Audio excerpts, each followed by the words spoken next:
Welcome back, folks, and thank you for joining us for another soul driven episode. This week, we have a discussion. And if you haven't joined us for one of our discussions yet, they're a new segment that we're doing. And it's pretty much just a full on geek out session. We cover one topic with one specialist. And today, I'm super excited to welcome back to the show for the third time. You're like podcast family now, really. Sara Elise of Sara Elise Astrologer, who's a transformational evolutionary astrologer and spiritual life coach. Welcome back to the show, Sara. Always good to have you. Thank you, Anna. Nice to be here. It's like people are really, they're going to have several shows to lean back on and get to know you from. I guess so. I don't know who's out there watching me, but I'm showing up. No, my audience loves you, loves you. Your shows always do fantastic. Great. Well, Yes. I'm happy to kind of show up and talk. Yeah. I have something to share that's of interest. All the better. Yeah. Well, I think they just always enjoy hearing what it is you have to say. So, yeah, just a little bit of background on where this show kind of popped up. I have been a lifelong lover of astrology. I found my mother's astrology book when I was a kid, and I was like sold. Anything that helped me get to know myself a little bit better, I was all about it. Growing up throughout the years, I've always, enjoyed it, learned more about it. And here, in about the last 6 months, I've actually started diving pretty deep on it.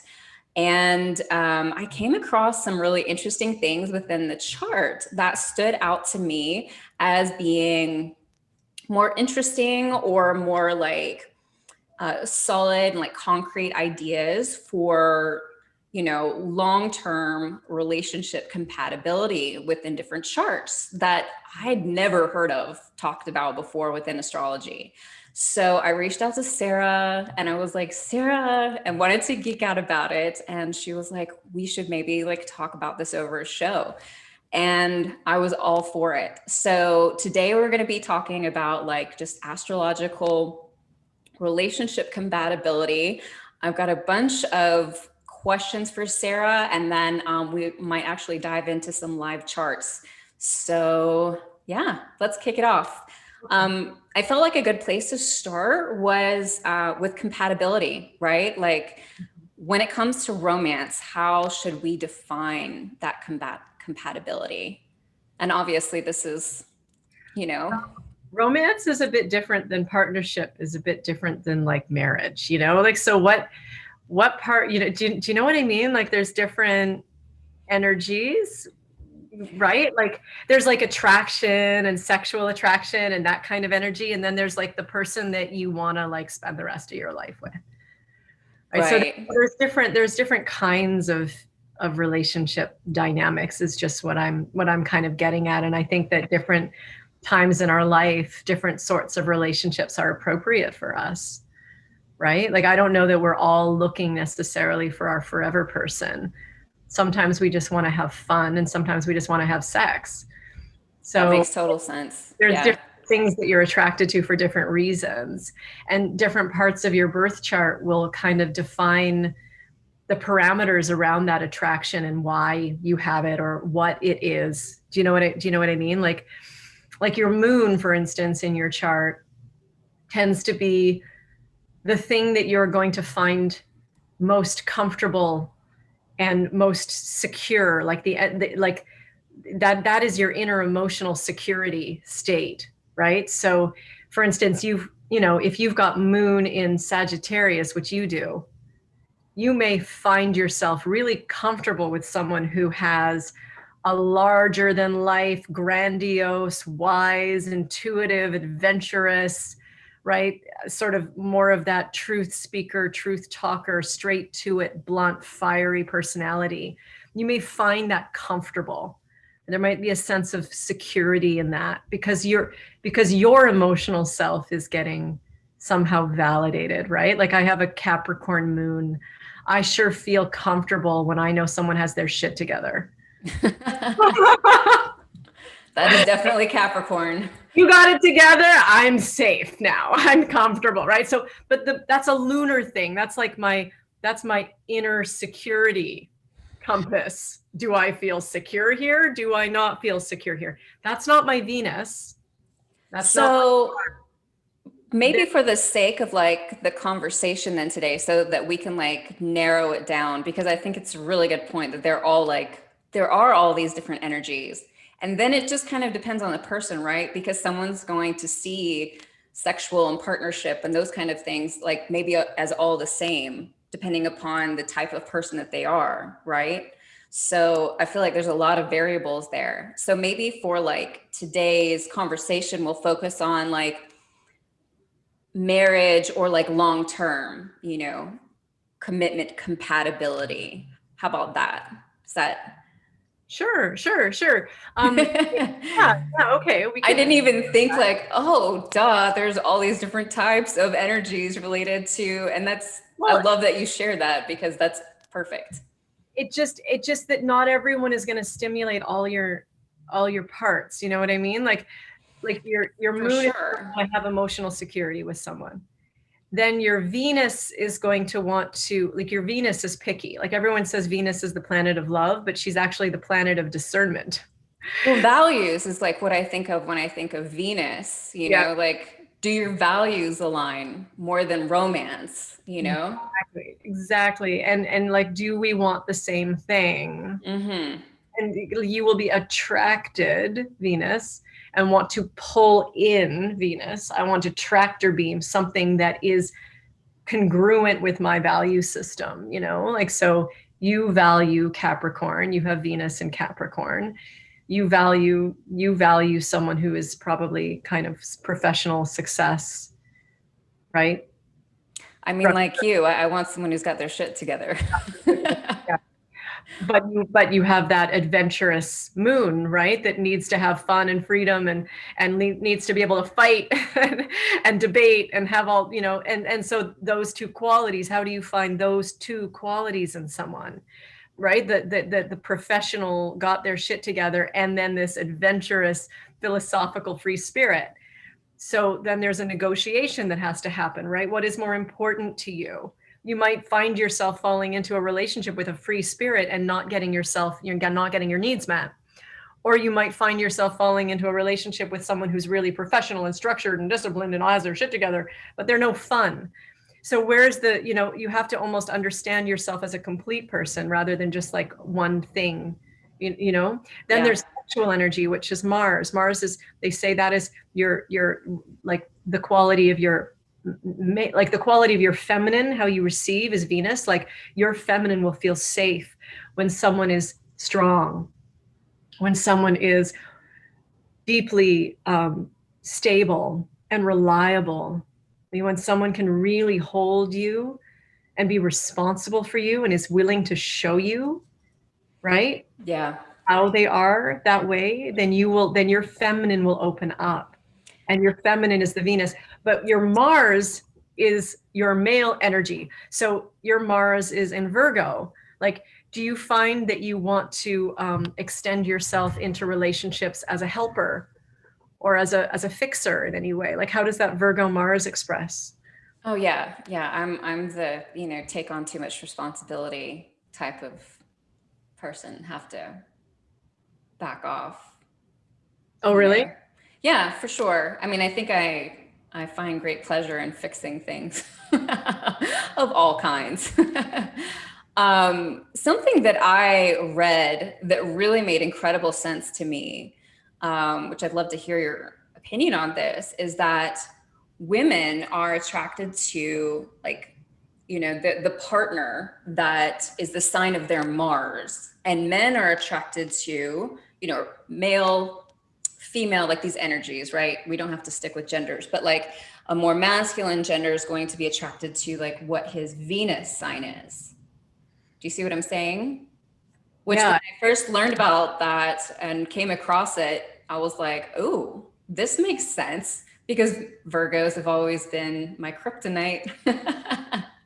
And I didn't understand why, because I'm a double Sagittarius, Um, Yeah, and that's where you just hit on something really important there. It has nothing to do with your sun sign. Like those little like, oh, Gemini is compatible with it. Like, yeah, I've never found that to be true. yeah, it's way more subtle than that. And yes, I've noticed this also, Anna. Like I've noticed that like for my current boyfriend, with the person who's my companion, he has Venus in Cancer. I have Venus in Cancer. When I go into my feminine, he's very attracted. It's almost like there's this energetic lock-in that happens. If I go into my feminine, if I go into my Venus, he loves it. He thinks it's beautiful. Like he's so attractive, right? Like it, and so yeah, I get that, right? And he has his Saturn in North Node in Mars, and my Mars is, or sorry, in Aries, and my Mars is in Aries. So there's this, when he goes into that strong masculine fire, like, right, that Aries energy, I find that so attractive. Like it's just heart stopping. Like it just like, oh, there you are. I like it. Come on, give me a little more of that. So yeah, yes. And these are components of us. They don't define the whole of us though. Right.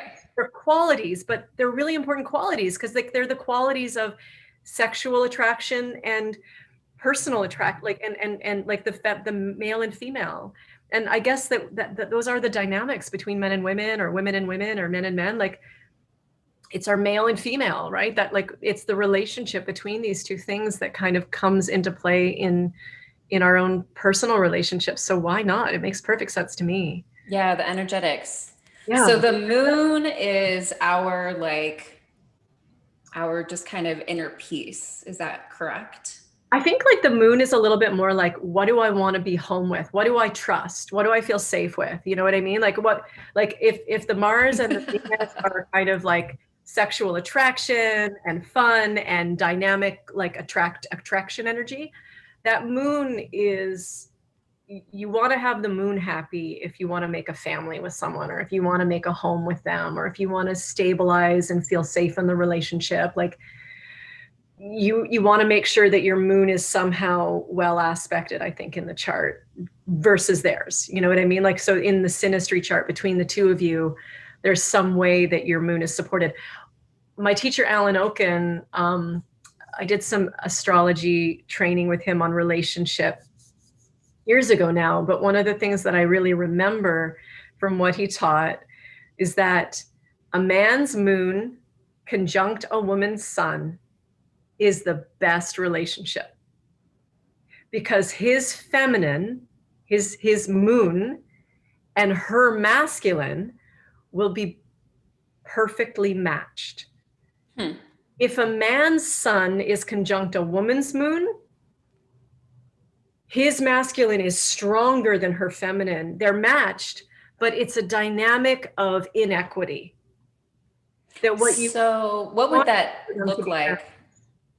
Well, it would look like, so say you've got a man whose sun is in Sagittarius and then a woman whose moon is in Sagittarius, okay? Because it's his sun, because he's a man with his sun in Sag, it's going to be a stronger presentation of the Sag energy. It's going to be really powerful. The sun is in Sag. It's a bright energy, bright archetype, versus her lunar archetype is Sag. So it's more of an introverted, more of a subtle, more of a feminine archetype. Right. Because he's already got the masculine thing going on a lot more than probably she does, because there's already sort of, not always, because I mean, I'm a really masculine woman. Like I have a lot of fire in me. So I'm not sure if this plays out. This certainly doesn't play out like across the board as women are more women. I mean, women are more feminine and men are more masculine. Like many times a man is more feminine and a woman is more masculine, right? Or then you get same-sex couples where it's the same thing. But there's always going to be some kind of a dynamic. Right, for sure.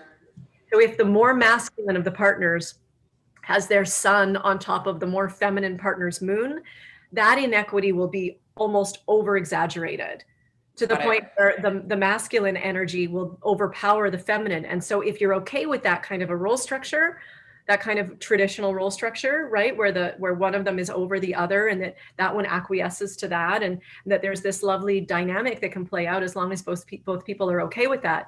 But what Alan was saying is that to balance it out and have a really equal relationship, the dominant masculine partner's moon should be on the feminine dominant partner's sun, so that it balances and harmonizes the energy. Does that make sense to you? So it would work better if he was Sagittarius moon and she was Sagittarius sun. Yes. Yeah. Yes, exactly. That's interesting. Okay. So we've got the moon. There's then more. Sorry. There's more. There's more. No, go ahead. I don't know how much you want to really get into it, but then we start playing with the houses. Oh, for sure. I want to get into the houses, but let's wait and talk about the planets real quick first. Because that's where all my questions are, I guess, or kind of more so in the houses. Okay. So then Venus, I just want to get this clear for folks who maybe don't have as much, of a foundation in astrology. So Venus is like more our values, like you said, like, do we align? Do we want the same things, right?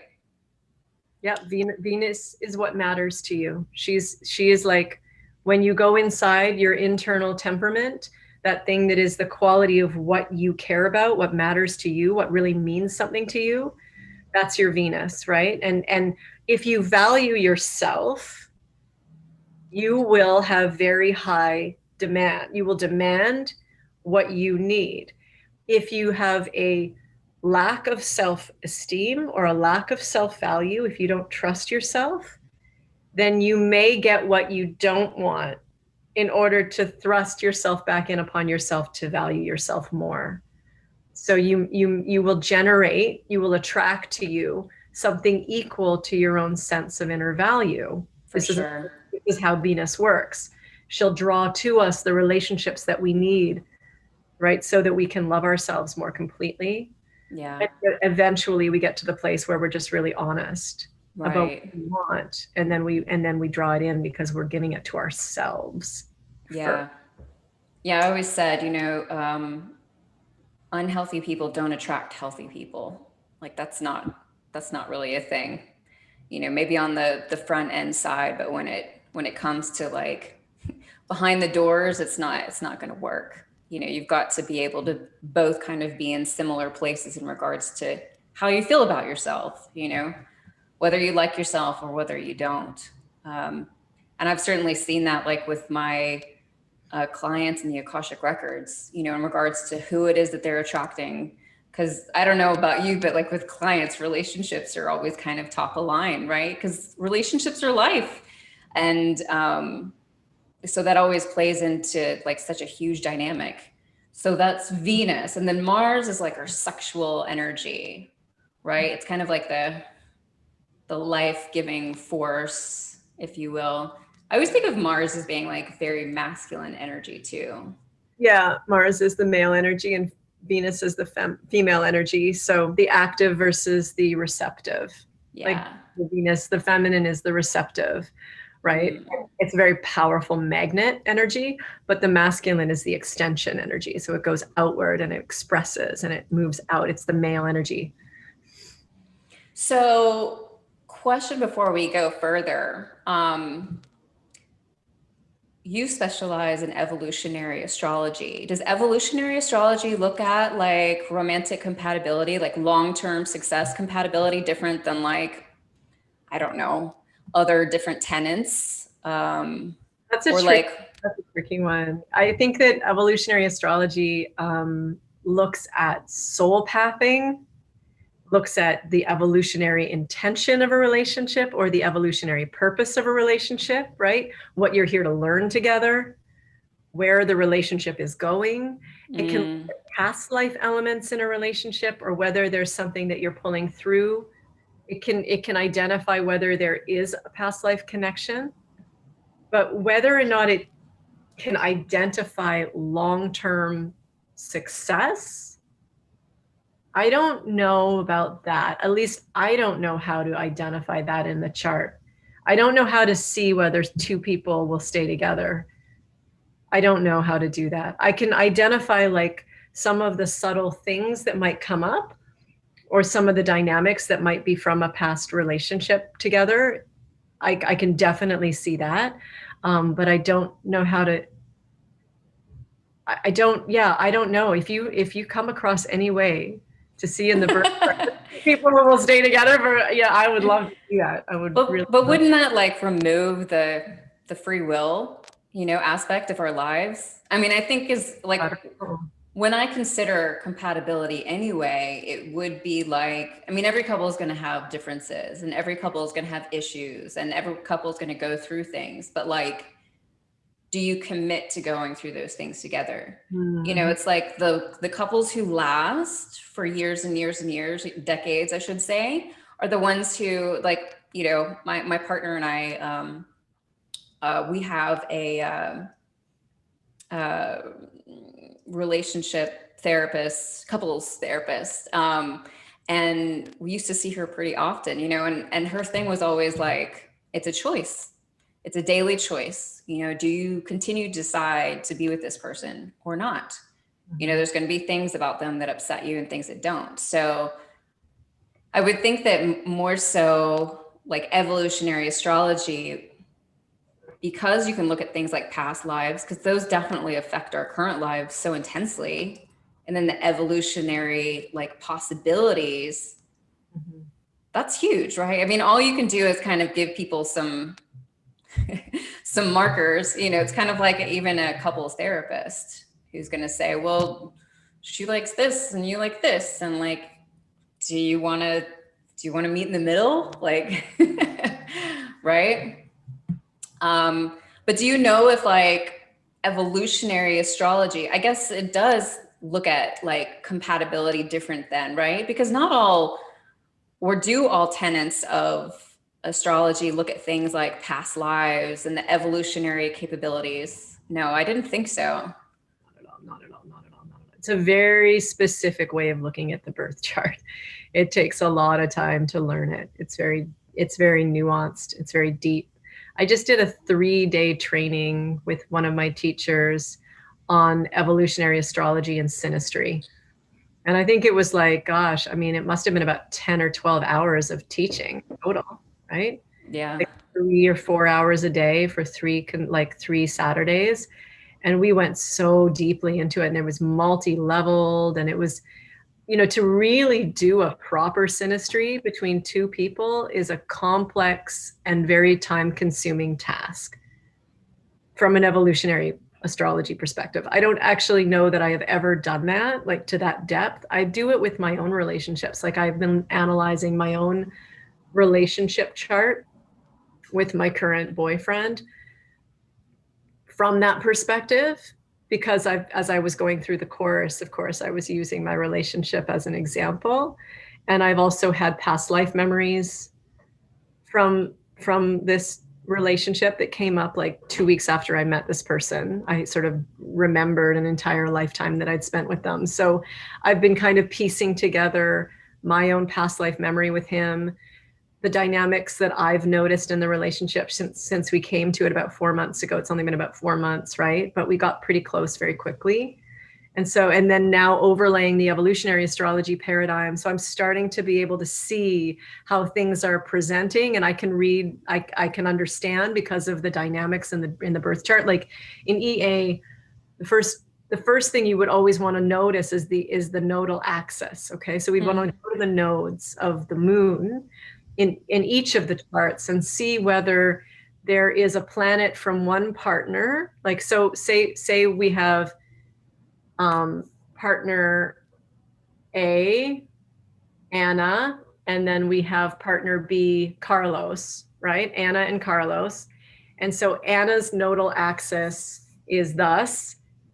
Does Carlos have any planets that square her nodal axis or conjoin her nodal axis? Or even to go further than that, what about the rulers of her nodes? Does he have anything that is impacting those in the birth chart? Right. So you want to pull in kind of on her evolutionary axis, does he have anything that kind of circumvents it or breaks it or impacts it in some way? Like, for instance, with your boyfriend, I can see that his Saturn sits on your south node and his Chiron sits on your north node, right?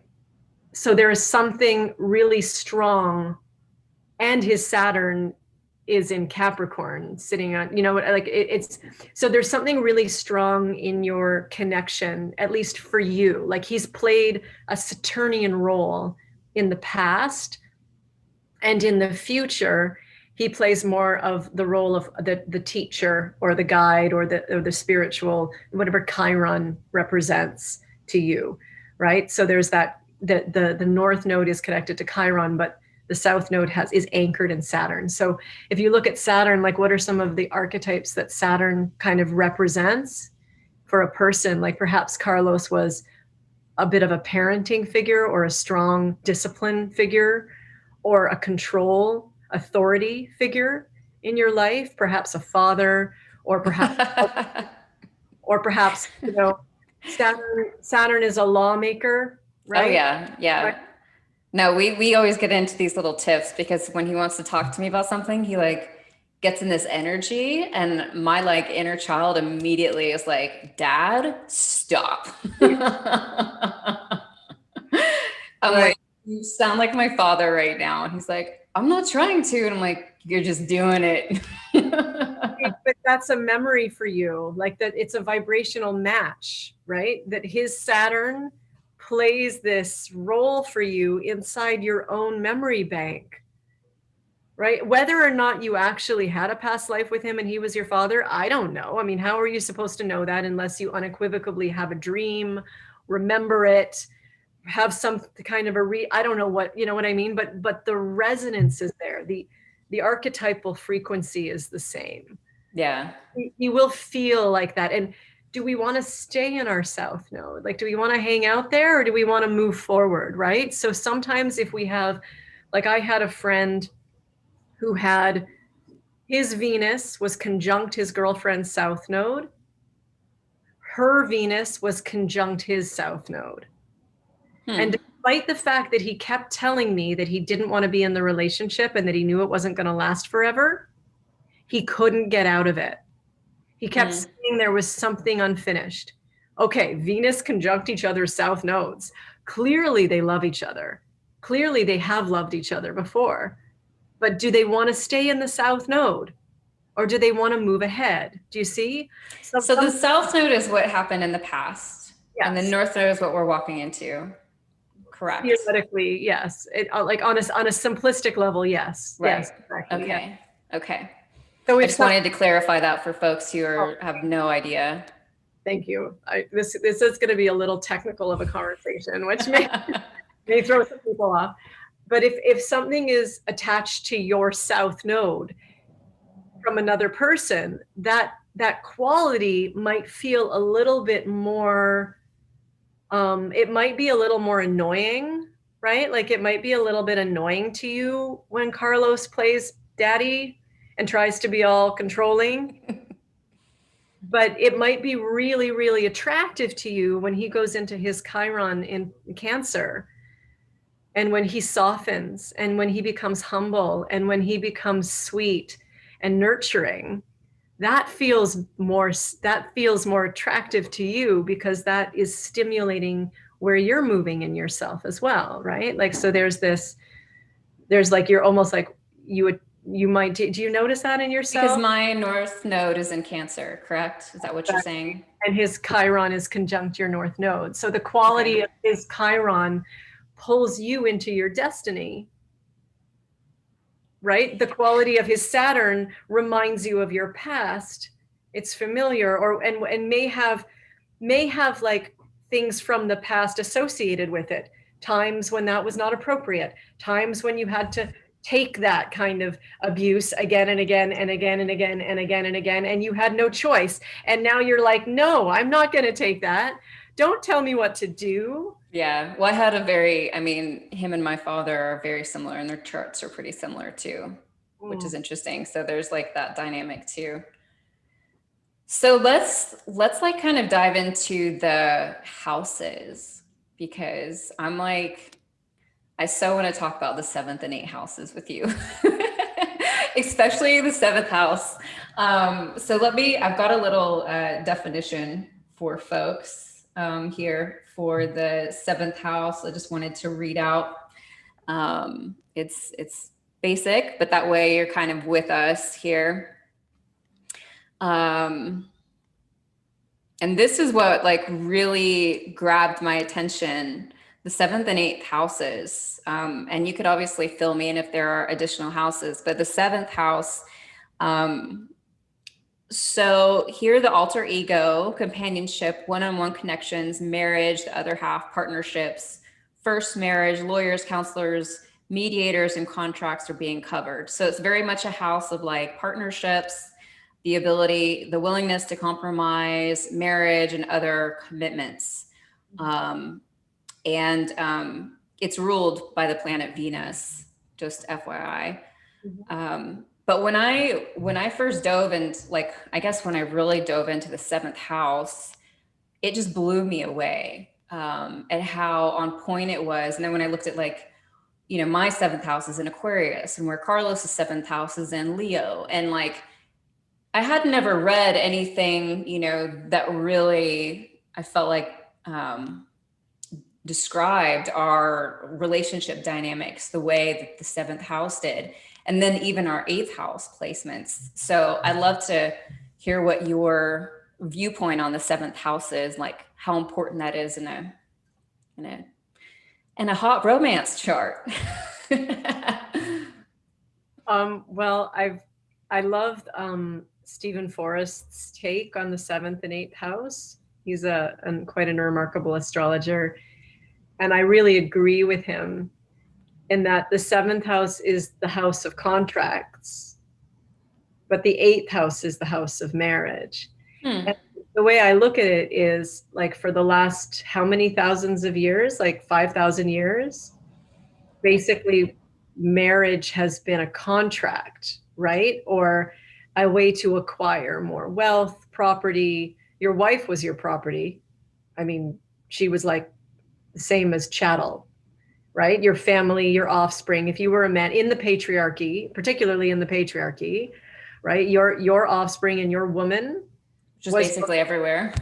was your like that was your kingdom, that was your wealth. And then we have the dowry system, right? We have marrying for money, or like marriage was not necessarily done for love. It was a Right. negotiated contract that held a lot of value and currency for whoever was taking part in it, right? Marrying as high up as you could get could really put your family on another trajectory of success or wealth or privilege or esteem in the society. It was a big deal. But I'm just saying that, it's not necessary. It hasn't always been like when we call the seventh house the house of marriage, we have to be careful with how we're defining marriage. No, that makes like total sense. Total sense. Marriage, the way we think about it in terms of a legal contract, yes. Negotiation, yes. It's also the house of business partnerships, right? Yeah. Or that place where you go to really negotiate with the other and to hear what is the other offering. Now, what am I offering? Now, what are you offering? Now, what am I? Now, how are we going to compromise? How are we going to come into an agreement where we balance and harmonize with each other so we're both getting our needs met, or not? Maybe you're more powerful than I am, so I'm acquiescing to your whatever it is. Whatever we need to do, we need to create a sense of harmony and balance within whatever whatever we got. But it's not necessarily like Libra is not a relation. It's not an actual relationship sign, and No, it's like a neutral sign, I feel like. exactly, it's a neutral sign. It's about keeping the other person okay so that you're okay too. It's like, let's get peace. Let's find peace. Yeah. Right? No, don't rock the boat. Let's just work that. Like, let's work this. Let's have a professional arrangement so that we're all okay. Right? But the eighth house is the house of deep soulmate intimacy. It's where you go into that state of merge with another, where your soul and his soul or her soul are face to face, and you guys just become one with each other, and you let go of everything, and you trust to the point of completely allowing them to become you and you to become them, and where you merge with them. And there's like this unification that happens at that point, right? You're merging with their resource, you're merging with something outside of you, and this outside of you is them, and they're merging with you. And so you're becoming more than you were before, right? And that's where I think the real marriage house is in our culture and civilization. I mean, that's more along the lines of what we think about as romantic love, or do you know what I mean? That or the ideal, in any case, like what we'd all love to find. I mean, some people would just like to find a good partner who's easy to get along with, and who's stable, and who makes some money, and is a good provider, and like there's all that seventh house stuff.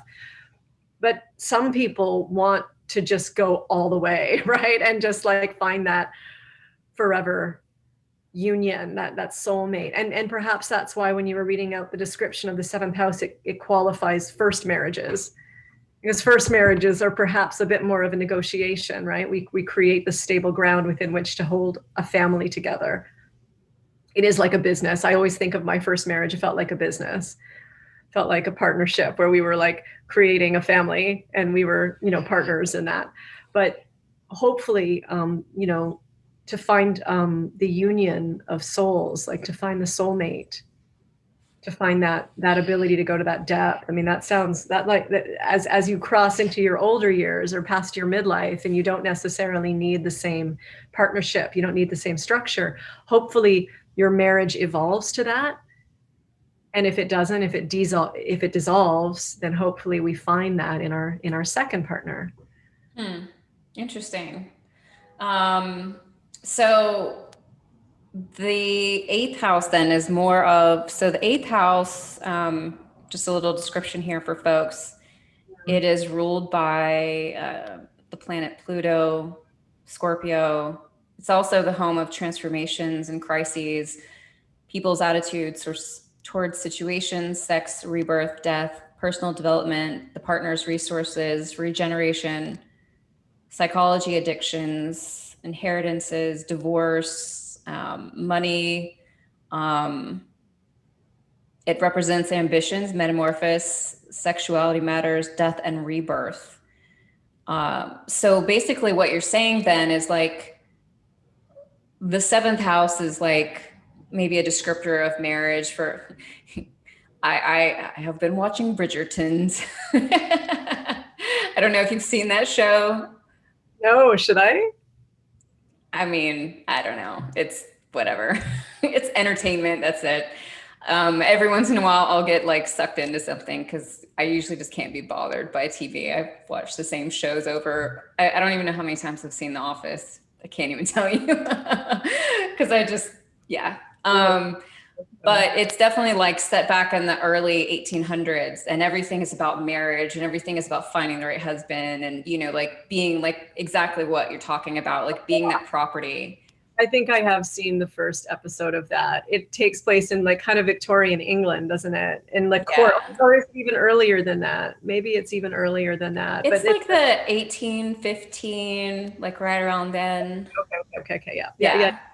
I've seen it. I agree. Yes, that's exactly it. It's all about who is marrying who, and who's going to make a match with who, and how much money do they have. Yeah. So that's more seventh house. So then the eighth house is like the transformation from like partner to like lover. Lover, yes. I mean, and in Bridgerton, I think that's the relationship between that girl, that little blonde girl, and the Duke, right? The Duke. The Duke. Can't forget the Duke. As they develop their love bond, as they go deeper and deeper and deeper, each one of them has to let go of something and take a big chance, right? And there's a death that happens in the eighth house. It's not safe, as you read that long line of like terrifying keywords for the eighth house. The eighth house is anything but safe. Like there is a lot of risk when you let yourself go like that with another person, and you could be destroyed. You could be killed. You could be devastated. You could be betrayed. Who wants to go to that level of intimacy? Are you crazy? You have to have a lot of faith in yourself and in life. And hopefully, you know, by the time you get to the eighth house relationship, you're ready and they're ready too. And you guys can take the plunge and go for it. Because you will be transformed by it no matter what. It is the place where we transform into something new. So So within there's that impulse. When you're looking at like my Pisces is in my eighth house, and I don't have any other planets or anything, so it's pretty straightforward. But I was wondering if that is why I have always, like, I haven't ever met a Pisces I don't love, male or female. Like, I just immediately connect with them, but I've never been able to have a relationship with one. It's just never worked out. Never worked. The emotional differences are just not happening, but I love them. But is that, I mean, like when I think about like being a Pisces, if the chart is kind of simplified like mine and that there aren't all these other planets in their eighth house, then would I be going back to kind of those general tenets of like Pisces and Scorpio would be good together, or Pisces and like, you know, those types of. I think that maybe it would be we could put it on we could say it like this. So if Pisces rules your eighth house, the energy by which you like to go into merge, like what you want to merge with is like the archetype of Pisces. You're drawn in to merge and learn and become one with people who are of a Pisces archetype, right? Like it's almost like I mean, what is it about Pisces that attracts you? Like, what is it that you love? Like, it's almost, is it like a hunger? Like you just can't get enough and you just want to figure them out and touch them and connect with them? Like they're just like fascinating to you, or what does it feel like exactly? Fun. I think more than anything, you know, like light and fun, like we're two kids. Like we can just like go goof off. I mean, like my closest female friends have been Pisces and we get into all kinds of trouble. You know, but at the same time, we have like real depth in our relationship as well. You know, we can have the serious conversations. We can like bare our soul and share the pains in our life. So it's not like just surface, like, ooh, we're having fun. But that like fun element is typically like the initial attractor. So, and even with like male Pisces, like they're always kind of goofy and a little bit, you know, different. And like they usually make me laugh, which what woman doesn't love to be, you know, made to laugh.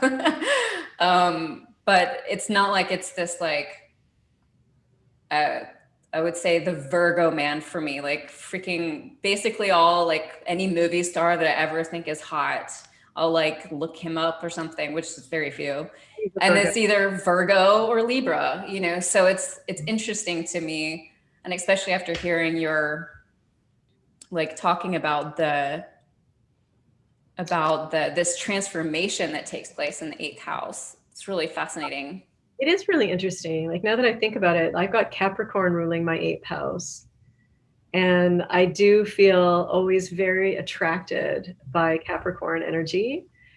I also feel like what I want from a marriage union, like what I want from a soul union is structure and reliability and security, right? Very Capricorn qualities.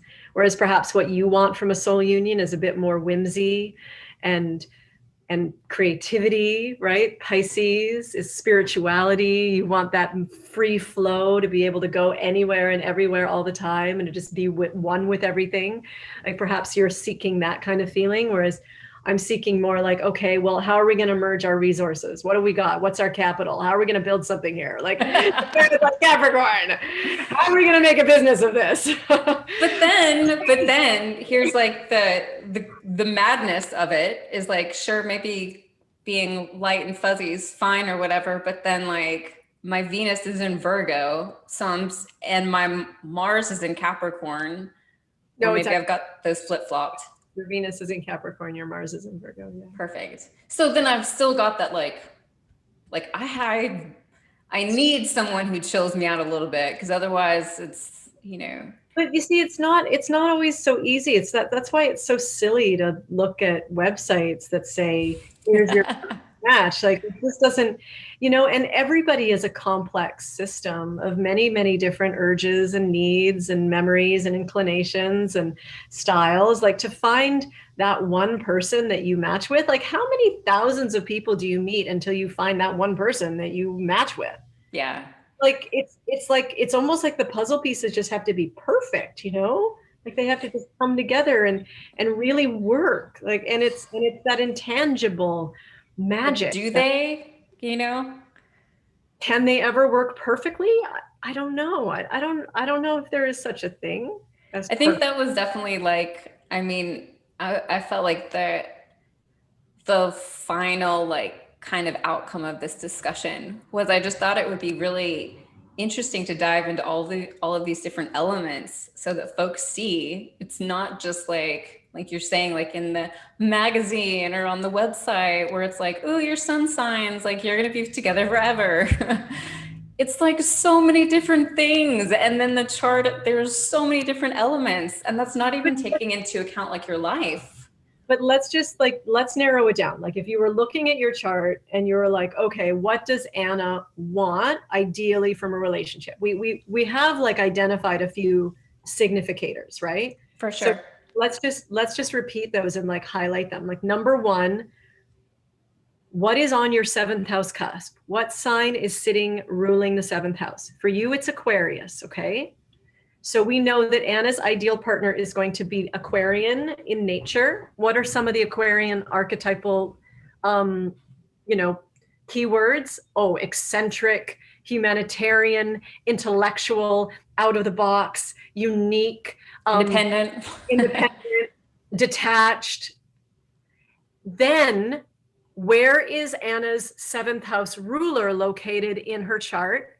Uranus is in your fourth house. So Anna's perfect partner wants to make a family, wants to come home. He's eccentric and he's wild and he's weird and he's an Aquarian and he's totally crazy, but he also knows how to ground and how to root and how to roost, and he can provide that stable underbelly of like security and comfort so that she feels safe, because the ruler of her seventh house is in the fourth house.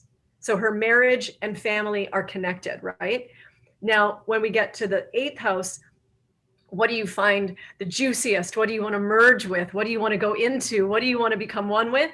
Pisces, right? So a mystical quality. There has to be like this like total dissolution of form, like where you guys just transcend and go into complete unconditional love, and where it's really magical and fun and creative and all of that wonderful fun stuff. Where's the ruler of your eighth house? Well, it's also in the fourth house. Like you've got Neptune in the fourth house also. So is it true for you that home is so important for you that your partner, regardless if it's a contract marriage or if it's a soulmate union, it doesn't matter, you can have both. It doesn't matter to you as long as you feel like you can make a place with them, that they can come home with you, that you're home with them, that there's like, does that make sense to you? For sure. Yeah. I mean, I think that like I'm an incredibly private person. My Mm-hmm. home is like my safe place. So if I invite someone into my home, that's a very big deal. And certainly if I'm like sharing my home with someone, that's like a really big deal. So yeah, can't Yes. just be anybody. Those two things, just looking at what is on the seventh house cusp and where that ruler sits in the chart, looking what's on the eighth house cusp and where that ruler sits in the chart, those two things will give you a lot of information about what someone's ideal match is. Okay. Those are very important. The next thing that's very important is, where's your Venus? What is your Venus in? That's what you find attractive, what you value, right? Where does she sit in the chart? What is her archetype? And the other important thing is the moon. What is going to feel safe to you, right? What is going to feel secure? So if you just looked at all like those four things, you would have a lot of information that could guide you toward what someone is looking for in a relationship, what is important to them in a relationship, what they're going to likely be drawn to. I love it. Yeah, those would be where I'd start if I was delineating a chart, or if someone asked me, what should I be looking for in a partner? You know, I love that question. I'm like, well, but it's a good question because, to get it, to narrow it down, you know how they always say you need to write out your perfect partner Yeah, yeah, and put it out absolutely. to the universe? I really believe in that, actually. Like, I do too, 100%. so the more you know you, the more you know yourself, the more you are going to choose to define your partner based on your own unique self, rather than he should be this and he should be that and he should be that because that's what society tells me he should be, right? This is my Prince Charming. Hello, that's just complete fantasy. Yeah. Your Prince Charming will be unique to you, and you can have what you want as long as you can articulate it clearly, and when it comes along, also to be able to recognize it. That's another massive. There's a amazing book my mother gave to me when I was like 18 in a very serious relationship, and she did not want me running off and marrying this one, and I was madly in love. So it's called like How to Know in 2 Dates or Less, and it's a fantastic book. But he literally has you like walk through these activities, and one of them is you make a list of 10 things he must have and 10 things he absolutely cannot have. And then it's up to you to find out, if where those things lie within 2 dates, and either say yes or no and kick him out. And that has been like, I mean, I started doing that activity when I was young. Wow. Did that work? It's extremely powerful. Absolutely. Absolutely. I would do the 10 things that he does have, but I don't think I've ever done any like the not like The non-negotiables. non-negotiable. Yeah, like I kind of had to fall backwards into that one and start to like listen to my, for me, it was like when I started to listen to how I felt, like how someone made me feel, because you can have all the credentials, like you can have all those check boxes ticked off, right? But if they don't make you feel safe, like if you're not drawn in, that was Well, a but big. that's, I mean, honestly, for me, the non-negotiables, that was the easy part of it. Was it? Laying those out, because it was like you're saying, thinking about the things that made me feel uncomfortable, that irked me, that bothered me. And I mean, my Venus is in Virgo, so like values are extremely important to me, my morals and those kinds of things. So, I had things on that list that most people don't have on that list, and that's fine. Like I wanted a man who's different from all the other men. Choose with his mouth closed. Very important. Keep his socks up off the floor. Or you just have separate rooms and you just don't care what they do in it. All right, Miss Sarah. Well, I so appreciate this conversation, and thank you so much too for kind of like really simplifying it for us in the end, like bringing it back and really giving folks like 4 things. I think that's awesome. I do have one more question for you, and that is, so my moon's in Sagittarius and my boyfriend's moon is in Cancer. Are we doomed? No. No, but your moon probably is louder than his moon, right? He might take things like more to heart. But listen to me. Your moon is in the 4th house of Cancer. Yeah. Okay. Yeah. Don't underestimate how deeply sensitive your moon is as well.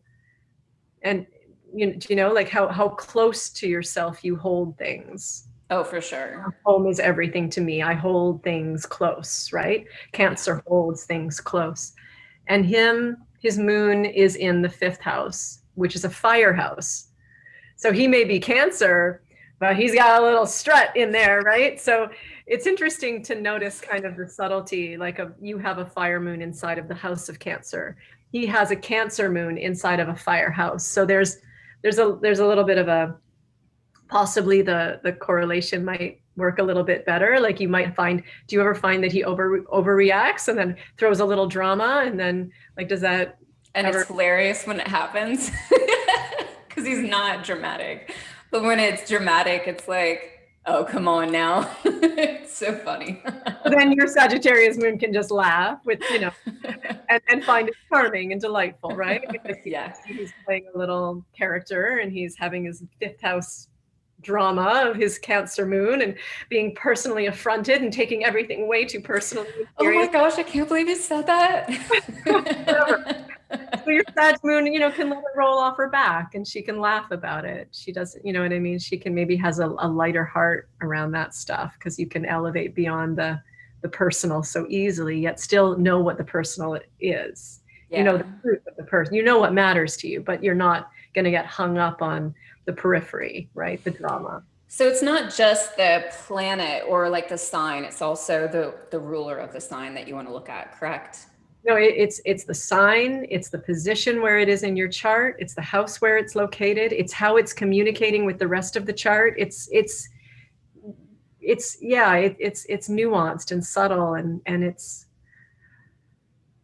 yeah, I like just to say, I mean, you can work it archetypally, Sag moon versus Cancer moon. Okay. Sag and Cancer definitely don't talk, right? They don't talk. They don't get along. It's like Aquarius and Cancer do not talk. They don't even see each other. They're like completely devoid of any reference point where Sagittarius and Cancer can feel similar, right? And that Sagittarius is bombastic, it's big picture, it doesn't get caught on the small, it likes to it's way beyond the subtle personal level. It just doesn't even compute that that's a reality. Versus a Cancer moon, everything is personal. Everything. I feel everything as though it were me. It's me. Why are you making fun of me? Why are you making a joke about me? This is serious. This is how I'm feeling. This is me. Like, why do you belittle me? And the Sag moon is like, what are you talking about? I'm not belittling. Why are you taking this shit so seriously? What's wrong with you? Like, lighten up. Like, come on, get out of it already, you idiot. Like, you know what? Do you know what I'm saying? Like, there's like a automatically like some kind of an objectification that's required so you guys can honor each other. You can take care of his moon and he can take care of yours. Like you have to learn how to be compatible sometimes.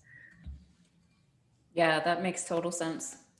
Yeah, you have to take his moon seriously. It's really hard to be a Cancer moon. I have to say, like, it doesn't feel super comfy.